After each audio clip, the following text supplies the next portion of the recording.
오늘은 저희가 친밀감이라는 말씀의 주제를 가지고 하나님의 말씀을 함께 나누길 원합니다. 한 가지 교회 안에 미스테리와 같은 사건이 하나가 있습니다. 그것이 무엇이냐면 모태 신앙의 성도들이 교회에서 교회를 다니면서 신앙의 성장이 보이지 않는다라는 것이죠. 다른 말로 왜 영적인 변화가 일어나지 않을까 하는 그런 질문입니다. 분명히 교회에서 함께 신앙생활도 하고 어렸을 때부터 또 장성할 때까지 모든 시간마다 하나님께 나와 예배를 드리는데 왜 변화되지 않고 또 신앙의 성장도 없이 그 어떤 영적인 기쁨도 만끽하지 못하고 그저 그런 평행선을 그리는 듯한 그런 모습으로 그렇게 신앙생활을 하는 것일까 하는 것 말입니다. 이거에 대하여 물론 다양한 이야기들을 하실 수 있지만 사실 그 답을 이야기해보라 라고 말한다면 그 답은 참 간단합니다. 그것은 교회를 오래 다니면서 교회의 문화에 대해서는 익숙했지만 정작 내면의 예수 그리스도와의 친밀감은 없기 때문입니다. 즉 하나님과의 깊은 친밀감의 역사를 경험하지 못하니 그 어떤 역사도 삶 속에 신앙 속에 나타나지 않는 결과가 이런 미스테리처럼 우리 눈에 보이는 것이죠. 그렉 호킨스와 켈리 파킨스의 책 중에 발견, 당신은 지금 어디에 있는가라는 책이 있습니다. 이 책은 윌로우 크릭 교회의 건강 진단 보고서입니다. 이 교회에서 심으셨던 목사님께서 윌로우 크릭 교회가 바르게 가고 있는가, 건강한 교회에 있는가, 성도들은 온전하게 그 신앙에 자라나고 있는가를 3년에 걸쳐서 외부 기관에 그걸 부탁을 하여 외부 기관을 통하여서 이 3년 동안 260개 항목의 질문을 성도들과 함께 한 분 한 분 점검하며 그것을 보고서로 이 윌로우 교회 당회에 제출하게 됩니다. 당회는 그것을 받아보고는 충격에 빠질 수밖에 없었습니다. 물론 90%가 넘는 성도들이 하나님을 사랑한다라는 것에 대하여 동의하고 있었는데 문제는 그 다음에 나타나는 그런 항목들 때문이었습니다. 영적 성장 과정에서 대부분의 교인들이 자신들을 뭐라고 평가했냐면 내 영적인 상태는 정체되고 있다라고 자신의 상태를 평가하고 있었던 것입니다. 그리고 자신의 이 정체된 영적 상태를 교회가 다시금 온전하게 회복할 수 있도록 도와주지 못했다라는 것에 대하여 불만족을 표현하고 있더라라는 것입니다. 그리고 더 충격적인 것은 그 많은 수의 교인들, 하나님을 사랑합니다 라고 말했던 교인들 중에 많은 이들이 교회를 떠날까 생각하고 있었다라는 것이죠. 그리고 이 조사를 통하여서 더 중요한 것이 발견됐는데 왜 이와 같은 모습들이 보여졌을까에 대한 답을 이 조사 보고서는 이렇게 이야기했습니다. 교회 안에서의 활동과 그 사람의 영적 성장이 상관없기 때문이다 라고 말이죠. 즉 교회에서 열심히 봉사하고 교회에 열심히 헌금생활 잘하고 예배에 열심으로 참석하면서 그 사람의 외적인 그 무엇이 그 사람의 영적인 상태를 일으키고 있는 것이 아니었다라는 것입니다. 그 사람의 영적인 성장은 그 사람이 예수 그리스도의 관계가 얼마나 친밀한가 하는 내면의 문제였다라는 것을 발견하게 되죠. 그래서 당에는 이 내면의 가장 중요한 예수 그리스도와의 친밀감을 어떻게 하면 우리가 다시 한번 회복하여 온전한 하나님의 나라 백성의 교회의 모습으로 나아갈 수 있을까를 고민합니다. 그리고 나서 답으로 내어놓은 것이 무엇이었냐면 예수 그리스도와의 친밀감을 이루기 위하여 모든 프로그램을 개편하자라는 거였습니다. 그래서 지금까지 있었던 모든 프로그램들을 다 중단하고 예수 그리스도와의 친밀감에 모든 것을 집중하는 프로그램 4단계를 만들기 시작합니다. 그런데 이 프로그램 4단계에 중요한 전제 조건이 하나가 있는데 한 단계 한 단계로 올라가기 위하여서 꼭 필요한 것이 바로 말씀 묵상이다라고 이야기했다라는 것입니다. 여러분, 우리가 말씀 묵상을 하는 이유가 무엇입니까? 내 영적인 믿음의 역사들을 한 단계 더 업그레이드하기 위함입니까? 여러분, 말씀 묵상의 가장 중요한 핵심은 예수 그리스도와의 깊은 영적 교제를 하는 것이 말씀 묵상입니다. 그래서 말씀 묵상을 하면 할수록 우리 속에 누가 보이냐면 예수님이 보이는 것이죠. 그래서 윌로우 크릭 교회는 이 예수님이 보이게 하기 위하여 말씀 묵상에 집중하기 시작했고, 그리고 그 말씀 묵상을 통하여 하나님과의 친밀도가 더 증진되기 시작했다라는 것입니다. 그리고 놀라운 것은 교회가 회복되더라라는 것입니다. 여러분, 이런 모습을 보면서 코로나19의 현 사태를 또 이 사건과 이 조사서와 비교하게 됩니다. 그리고는 한 가지 결론에 도달하게 되죠. 코로나19가 바이러스로 인해서 물론 아픔은 주었지만 이것이 오히려 은혜가 된다라는 것을 말이죠. 왜 은혜가 될까? 물론 이거에 대해서 다양한 이야기들이 있겠지만 아마 동의되는 성도님들 계실 거고 동의되지 않는 성도님들 계실 겁니다. 동의되지 않는 성도님들은 지금 답답하고 제대로 움직이지도 못하고 모든 것이 통제되어져서 도대체 어떻게 될까 고민도 되고, 또 이 코로나19가 영구적인 장애를 일으킨다 그러니 그것이 걸릴까 봐 두렵기도 한데 뭐가 은혜가 됩니까? 라고 질문하실 수 있으실 것 같아요. 그러나 은혜가 되는 것이 있습니다. 제가 뉴스들을 보다가 발견한 몇 가지가 있습니다. 먼저 첫 번째로 4월 8일자 크리스찬 투데이의 국제 뉴스에 실린 기사입니다. 이 기사에는 이렇게 되어 있습니다. 코로나19 사태로 성경 판매량이 급증했다라고 말이죠. 그래서 얼마나 급증했나 하고 봤더니 작년 1년 동안 판매된 성경책 그 판매 부수가 3월 달에 판매된 판매 부수보다 적었다라는 것입니다. 즉, 이 코로나 사태로 말미암아 미국에 있는 많은 이들이 다시금 말씀을 붙잡는 일들이 발생됐다라는 것이죠. 그래서 그 기사에는 이렇게 이야기를 합니다. 성경책 판매량이 증가한 이유는 많은 사람들이 하나님의 말씀 속에서 희망과 회복을 찾고 있기 때문이다. 즉, 하나님의 말씀 속에 주어지는 것이 진정한 복이라는 것을 드디어 눈뜨기 시작했다는 것이죠. 그리고 이와 함께 4월 10일자 CBS 크리스찬 노컨 뉴스에 실린 기사가 있습니다. 그 기사의 제목은 코로나19 사태 개신교들의 인식 변화라는 기사입니다.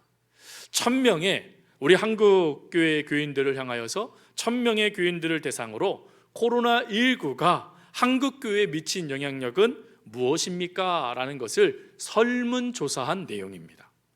이 설문조사 내용에 의하면 현장 예배를 드리는 대신 온라인이나 가정에서 예배를 드리는 그 모습에 대하여 긍정적인 평가가 나기 시작했다는 것이죠.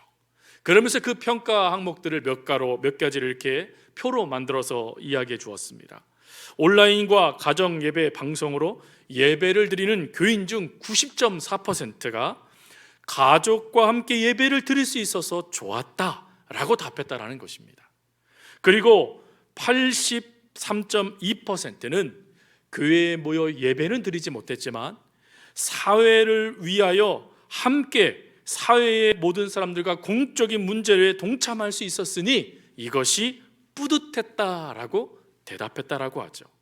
그리고 82%는 현장 예배의 소중함을 깨달았답니다. 그리고 79.4%는 신앙 점검의 기회로 삼았다라고 이야기를 했습니다. 이 표에 실리지 않은 그 다음에 많은 사람들이 대답한 것 중에 하나가 무엇이었냐면 주일에 시간이 남아 여유가 있어 좋았다라고 74%가 대답했다라는 겁니다. 제가 이 마지막을 보면서 성도님들께 죄송하더라고요. 하나님의 일을 위해서요, 아침 일찍 오셔서 열심히 하나님 섬기다가 그리고 오후 늦음하게 돌아가시는 성도님들이 참 많으신데 내가 성도님들의 그 시간을 빼앗고 있었지는 않았나 하는 그런 생각이 들더라고요. 그래서 이 시간이 많아 좋았다, 여유가 있어 좋았다라는 이거에 대하여 고민하게 되는 시간이었습니다. 여러분, 이거 외에도 코로나19로 인하여서 우리가 함께 예배드리지 못함을 통하여 우리들도 예배의 소중함을 깨달았죠. 그리고 우리는 혼자서는 믿을 수 없는, 혼자서는 설 수 없는 존재구나 하는 것을 또 발견하는 시간이었어요. 예전에는 성도들 간에 함께 교제해야 된다는 것이 그렇게 중요하다라고 생각하지 못했는데, 이제 함께 식사하는 것 그 자체만으로도 얼마나 그것이 큰 기쁨이었는지, 성도들과 함께 손을 붙잡고 담소를 나누고 그리고 함께 기도했던 그 시간이 얼마나 귀한 시간인지 우리들도 깨닫지 않았습니까? 더구나 코로나19 확산 방지를 위해서 저희가 사회 그 역사들을 함께 동참하면서 우리는 무엇을 고민하게 됐냐면, 하나님께 영광을 돌린다는 게 무엇일까? 이웃을 사랑한다는 것이 무엇일까? 말씀대로 선다는 것이 무엇일까? 믿음의 행위는 무엇이고 믿음의 정의는 무엇이며, 그리고 지금까지 우리는 무엇을 놓치고 있었을까 하는 그런 수많은 신앙적인 질문들을 던지면서 답하는 시간들을 저희들은 보냈습니다. 그러니 이것이 얼마나 저희들에게 큰 은혜입니까? 그래서 코로나19는 엄밀히 따지면 아픔이지만 그리스도인들에게는 신앙 회복의 중요한 은혜의 시간이었습니다. 가정의 이야기를 또 드리지 않을 수가 없죠. 여러분, 우리가 가정 예배를 드리자라는 것이 올 한 해 우리들의 목표였습니다. 그러나 여러분, 이것이요 몸에 배지 않아요. 잘 되지 않습니다. 그러나 코로나19 바이러스로 인하여서 저희가 이 확산 방지 운동에 동참함을 통해서 저희가 오후 예배를, 수요 예배를 드리지 않게 되다 보니 자연스럽게 가정에서 가정 예배를 드릴 수 있게 되지 않았습니까?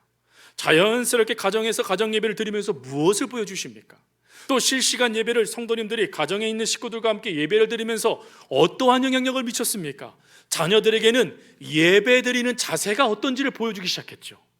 하나님께 예배 드리는 엄마, 아빠의 그 모습을 자녀들에게 보여줌을 통하여 예배 드리는 자세가 어떠한지에 대해서 자녀들에게 훈련할 수 있는 기회가 되었죠. 그리고 가정 예배를 드림을 통하여서 가정 속에 담겨져 있는 하나님의 은혜를 함께 누리게 되어졌고, 그리고 가정의 소중함, 그리고 가정을 통해 주시는 행복을 맛보는 시간이 우리들에게 주어지지 않았습니까? 물론 하나님과는 아마 더 가까워지셨을 거예요. 말씀도 열심히 묵상했을 거고 더 열심히 하나님 말씀을 붙잡으셨을 겁니다. 그러니 여러분, 이것이 어찌 유익하지 않다라고 말할 수 있겠습니까? 코로나19는 저희들에게 신앙적으로 너무나 큰 선물과 같은 은혜들을 준 시간이 되기도 했다라는 것입니다. 그러면 이런 코로나19 가운데 하나님께서 이렇게 깨닫게 해주시는 은혜들, 그리고 하나님께서 이렇게 우리들에게 주시는 이와 같은 놀라운 역사를 통해 하나님과의 친밀감이 더 이렇게 증진될 수 있도록 역사해 주셨던 하나님의 그 은혜를 놓치지 않게 하기 위하여 하나님께서 오늘 본문을 통하여 우리들에게 주시는 말씀은 무엇일까 하는 것입니다. 하나님은 오늘 저희들에게 주시고자 하는 말씀은 바로 하나입니다.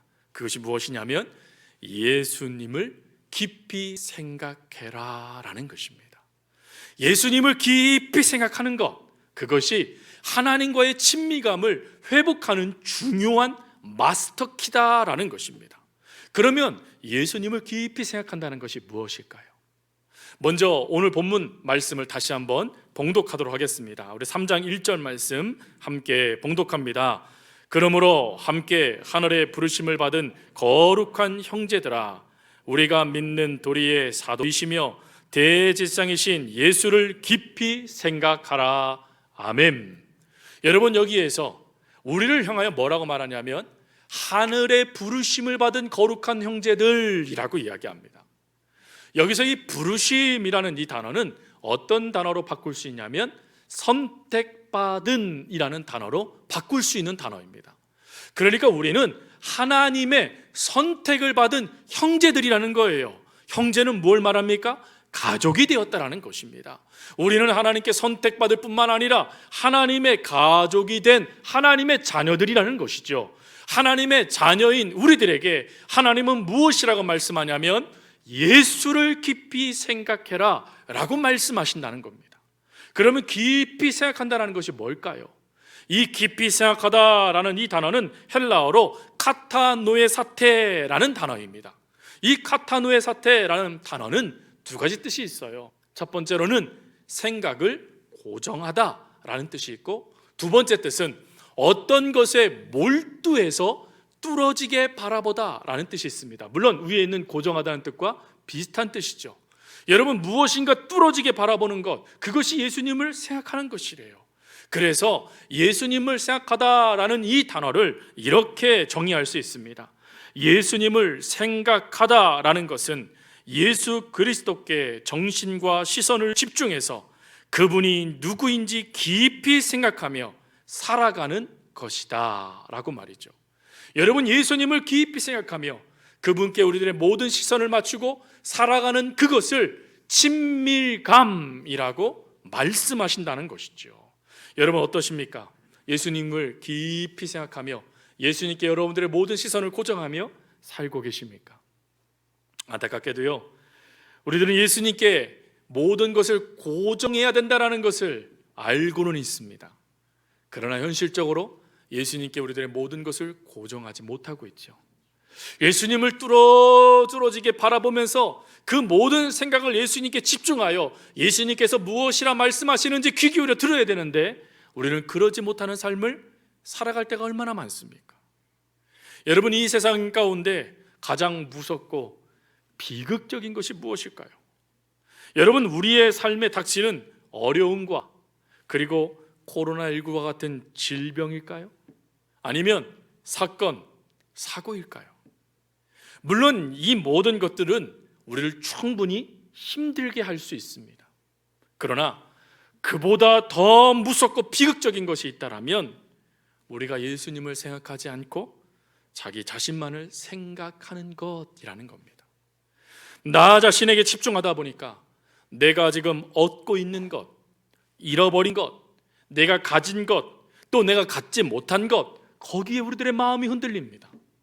더군다나 우리들을 향한 하나님의 평가는, 하나님께서 우리들에게 주시는 그 평가는 절대적인 것이죠.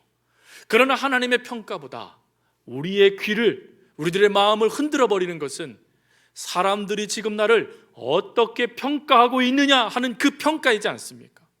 그러니 그 평가에 우리의 삶은 좌지우지하게 되어져서 예수님께 집중하지 못하는 문제점들이 나타나는 것 아니겠습니까? 여러분, 이 문제를 깨달았던 D.L. 무디 목사님은 다음과 같은 시를 적었습니다. 그대 자신을 바라보라. 반드시 실망할 때가 있을 것이다. 친구를 바라보라. 배신에 쓴 잔을 맛보리라. 남편이나 아내를 바라보라. 어느 때인가 헤어지고 죽음으로 갈라서리라. 자식을 바라보라.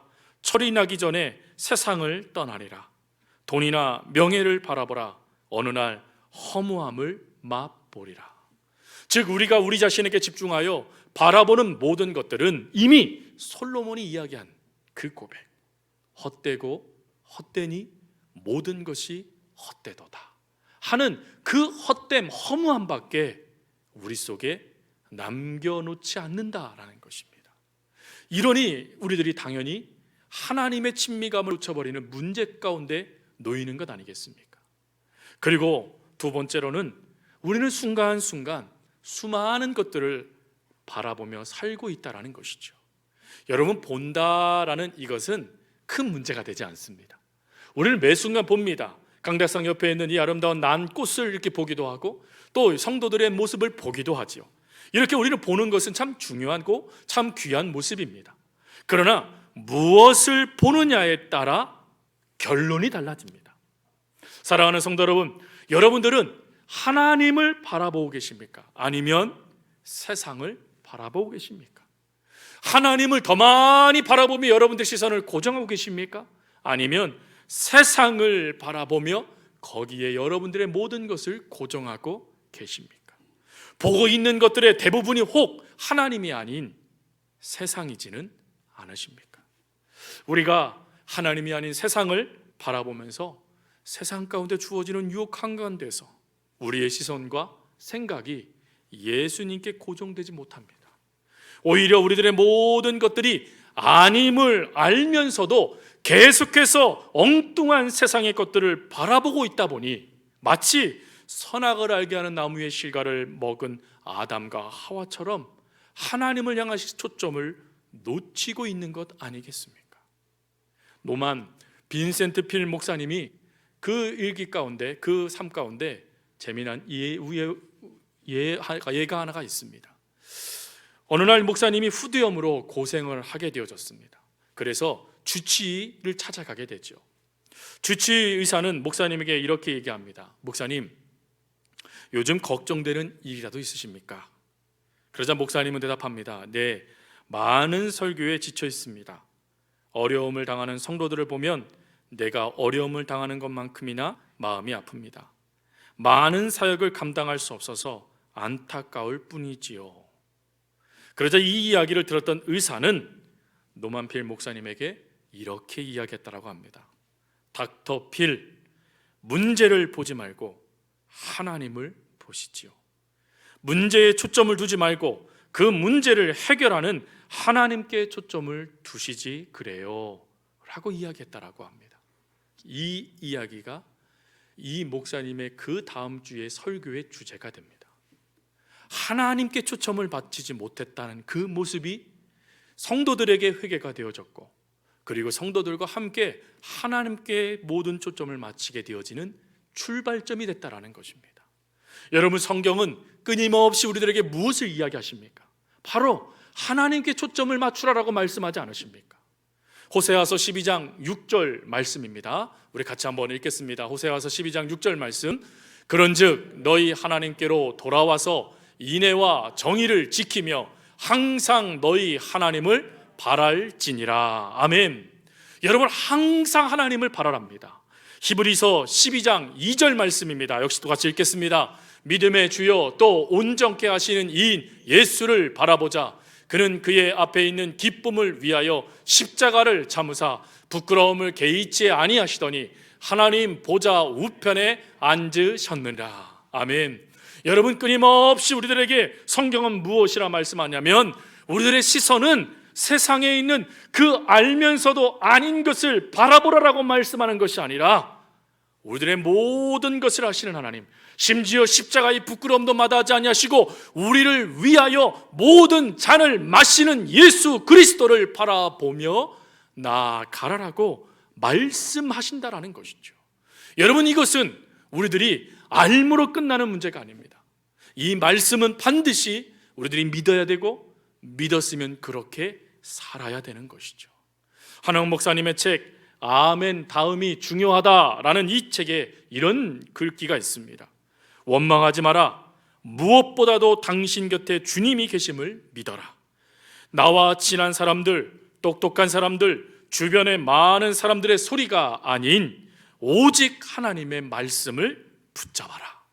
여러분, 오직 하나님의 말씀을 붙잡는 것, 윌리오크릭 교회에서 바로 그 행했던 친밀감의 중요한 모습이지 않습니까? 여러분, 하나님과의 말씀을 붙잡고 하나님이 내 곁에 계심을 믿고 그 하나님과의 관계를 위하여 더욱더 하나님께 집중하여 뚫어지게 바라보며 삶을 살아가는 그 모습이 바로 하나님과의 친밀감을 높이는 중요한 모습이에요. 물론 태풍이요, 끊임없이 여러분들에게 밀려들고 들어올 수도 있습니다. 그리고 여러분, 태풍 가운데, 폭풍 가운데 그 노를 놓치지 않으려고 그 노를 꼭 붙잡고 있음을 통해서 살갗이 에어지고 피가 나고 여러분의 삶의 모습에 생명의 위협이 느끼는 모습이 나타날 수도 있습니다. 그러나 그때에도 하나님은 여러분들을 외면하지 않으세요. 예수님을 부인하고 도망갔던 제자들, 선악을 알게 하는 나무의 실과를 따먹었던 아담과 하와, 남편 5명이 바뀌도록 늘 힘들었던 여인, 마지막 희망이었던 아들의 죽음을 통하여 괴로워했던 나인성 과부, 12의 혈루증으로 모든 것을 탕진해버렸던 여인, 사람들로부터 비난을 받으며 그 매국노라는 말을 들었던 그 삭개오조차도 하나님은 버리지 않으셨어요. 그들에게 하나님은 찾아오셨죠. 그들을 만나 주셨습니다. 그리고 그들을 회복시켜 주셨지요. 그 놀라우신 하나님이 지금도 우리 곁에 계세요. 지금도 우리를 만나주고 싶어 하십니다. 찾아오십니다. 손을 내미십니다. 말씀을 하십니다. 그러므로 우리들은 우리의 모든 시선을 하나님께 고정할 수 있어야 됩니다. 여러분, 여기에서부터 우리의 신앙이 회복됩니다. 여기에서부터 우리들의 믿음이 자라나기 시작해요. 영적인 경험을 통하여 하나님이 어떤 분이신지가 경험된 여러분들은 여러 하나님을 위한 삶으로 여러분들의 삶을 결론 짓기 시작하실 겁니다. 예전에요, 그런 경험을 한 적이 있습니다. 제가 제주도로 내려오기 전에 이제 육지에서 아이들과 그 실내 놀이터에 함께 할 수 있는 시간이 있었습니다. 실내 놀이터에서 두 아이를 이렇게 놀게 해주고 그리고 집사람과 함께 앉아 있는데 이 아이들에게요, 한 가지 반복되는 행동이 보여졌습니다. 그 행동이 무엇이냐면 이 아이들이 신나게 막 놀다가요, 집사람과 저렇게 탁 쳐다보는 거예요. 또 신나게 놀다가요, 엄마, 아빠 하고 부르는 거예요. 또 신나게 막 놀다가요, 손을 막 흔들어요. 왜? 자기네 보고 있나 안 보고 있나 확인하는 거예요. 그럼 그걸 반응해 줍니다. 여러분, 이 아이들이 왜 그랬을까요? 그 신나게 놀면 되잖아요. 그 얼마나 자신들을 기쁘게 해주는 것들이 많은데요, 그곳에요. 그런데 그 신나게 놀다가도 이 아이들이 시간만 되면 끊임없이 저와 집사람을 바라봅니다. 왜요? 그것은 자신들의 시야에 엄마 아빠를 놓치지 않는 것, 그것이 이 아이들의 행복이었기 때문이었습니다. 마찬가지 않을까요? 여러분, 우리는 분주한 시대를 살아갑니다. 또 코로나19와 같이 절망이 정말 너무나 익숙하게 우리들에게 밀고 들어오는 이 시대를 살아갑니다. 경제적으로 어려운 시대를 살아갑니다. 여러분, 이때 이거 살자가 우리가 끊임없이 거기에 우리가 사로잡히는 것이 아니라 그럴 때마다 우리는 반드시 고개를 들어 하나님을 바라봐야 된다는 것이죠. 여러분, 하나님 안에 평화가 있습니다. 하나님 안에 진정한 행복이 있습니다.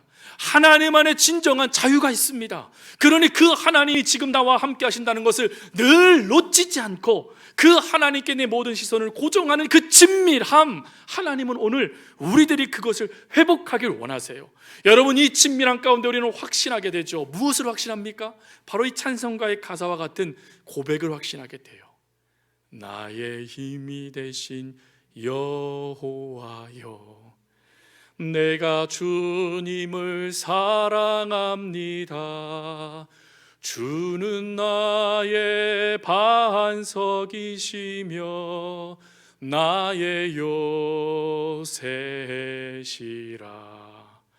주는 나를 건지시는 나의 주, 나의 하나님, 나의 피할 바위시요 나의 방패시라. 여러분, 이 찬양 어떻게 우리가 부를 수 있습니까? 확신 가운데 부를 수 있는 것이죠. 하나님이 지금 나를 바라보고 있다는 그 확신, 하나님이 나의 아버지시라는 그 확신, 하나님이 나를 사랑하신다는 그 확신, 하나님은 나를 절대 버리지 않으신다는 그 확신, 하나님은 여전히 나의 편이시라는 그 확신을 가지고 우리가 이 고백을 드릴 수 있는 것 아니겠습니까? 여러분, 이 고백 하나님은 오늘 이 시간에만 드리기를 원치 않으십니다. 받기를 원치 않으세요. 우리의 삶 속에 이 고백이 하나님과의 친밀함 속에 우리들의 고백이 되기를 하나님은 원하십니다. 한 이야기로 말씀을 마칩니다. 어느 마을에요, 나무찜으로 근근히 살아가던 한 할아버지가 있었습니다. 아주 가난한 할아버지 말입니다. 근데 이 할아버지는 무엇이 좋은지 늘 찬송을 부르는 분이셨어요. 그리고 나무찜을 해가지고 해가 넘어갈 즈음 교회에 오게 되어지면 늘 나무찜을 교회 입구에 내어놓고는 그리고는 2시간 정도 하나님과 기도하다가 돌아가시던 그런 할아버지였어요.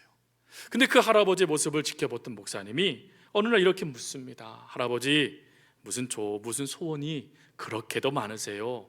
어떤 소원인지 말씀해 보세요. 저도 같이 기도해 드릴게요. 그러자 이 할아버지는 이렇게 대답했답니다. 아닙니다. 저는 특별히 무엇을 달라고 기도한 것이 아닙니다. 그다지 필요한 것도 없습니다. 저는 다만 교회에 와서 하나님을 바라볼 뿐입니다. 그러면 하나님께서도 저를 내려다 보십니다. 이렇게 하나님과 마주 보는 것만이 저의 유일한 행복입니다. 사랑하는 성도 여러분, 하나님과의 친밀감을 회복할 수 있는 방법은 예수 그리스도를 깊이 생각하는 것입니다. 예수 그리스도를 바라보는 것이고 예수 그리스도께 우리들의 시선을 고정하는 것입니다. 코로나19로 힘든 이때 저와 여러분 모두가 하나님과의 친밀함을 회복하고자 매 순간 예수님께 모든 것을 고정하는 한 주, 아니 우리들의 부활을 바라보며 걸어가는 이 부활의 삶을 살아가는 저희들의 삶의 모든 삶 속에 이와 같은 모습들이 있어지기를 간절히 주님의 이름으로 부탁드립니다.